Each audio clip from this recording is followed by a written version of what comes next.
จ้า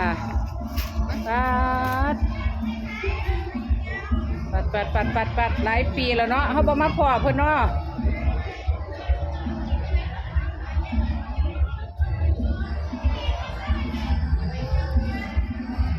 แม่ของงวดวันที่16นี่เนาะแม่เนาะ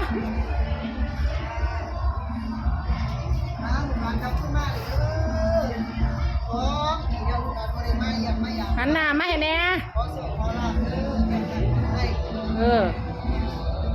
ให้แม่เราเป็นผู้เบิ่งเล่นเสียวไปอัดเสียงเอาชุดนี้นะคะ2 ปีขึ้นหลังเนาะ2 ปีขึ้นหลัง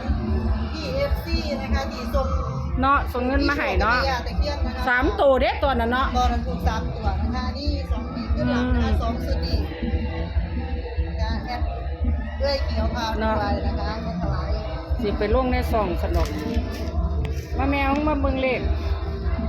ขออนุญาตเด้อแม่เด้องวดวันที่16นี่ไปเข้าฝันเราก็ได้ดอกบ่แม่เนาะย่าไปเข้าฝันเด้อไปซื้อเลขเนี่ยลูกหลานสิ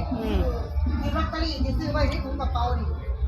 มึงรูปซะก่อนหาเพิ่นให้ก็สิเอาสุดมาให้นั่นล่ะมึงรูปนั่นล่ะรูปนั่นล่ะเอาเนี่ยเห็นแล้วเด้ล่ะบุญบารมีมาเฮ็ดกันใน2 มื้อนี่เฮ็ดบุญนั่นขึ้นมาเฮ็ดตัวใหญ่ๆนะแม่3 ตัวตัวใดเขียว